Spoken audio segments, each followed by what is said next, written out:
Okay. Injustice. So ఇదే నేచర్ని ఇప్పుడు మీరు మీకు అపోజిషన్ చూపించబోతున్నారు అనుకోవచ్చా?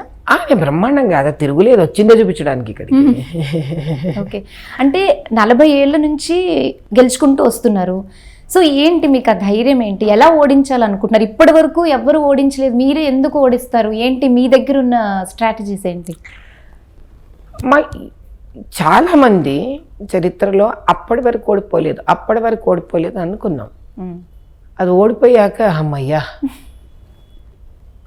ఈ చెడు పోయిందబ్బా, ఈ బాధ తీరిపోయిందబ్బా అనుకున్నాం. ఇప్పుడు మీరు అలా చూస్తే బ్రిటిష్ సామ్రాజ్యాన్ని ఎప్పుడైనా వాళ్ళు వదిలి వెళ్ళిపోయి మనకు స్వాతంత్రం ఇస్తామని ఎవరైనా అనుకుని ఉంటారా? కానీ పోరాడేవాడు ఎందుకు పోరాడతాడు?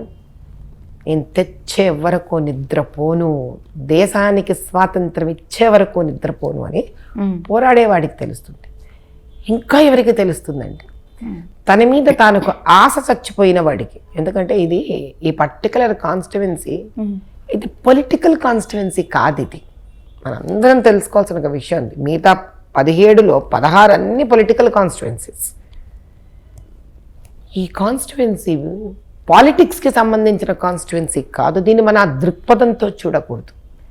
ఇది న్యాయం కోసం పోరాడే ఒక స్వాతంత్ర పోరాటం. ఇది ఇక్కడ ఎవరి స్వాతంత్రం? అటుపక్కన ముస్లింలలో స్త్రీ పోరాటం, స్త్రీ స్వాతంత్రం.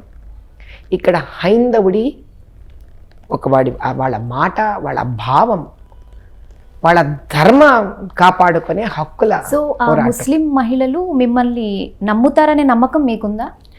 మా బాధితుడు నన్ను నమ్మాలని చూడనమ్మా నేను. వాళ్ళు ఏదో సార్ నమ్మేస్తారు, నన్ను వచ్చి ఓట్లేసేస్తారు. బయటికి వచ్చి ఒక ముస్లిం స్త్రీ ధైర్యంగా ఓటు వేసే పరిస్థితిని నేను కల్పించాలి అక్కడ. అంటే వాళ్ళు ఎంత బాధితులైన పరిస్థితులలో ఉన్నారంటే వాళ్ళు. ఇప్పుడు అదే పరిస్థితి మా హిందువుల్లో కూడా ఉంది. ఎలా అంటారు అది కూడా ఎక్స్ప్లెయిన్ చేస్తాం. ముస్లిం ఫినిష్ చేసుకునే స్త్రీలు ఇటు పక్కకు వద్దాం.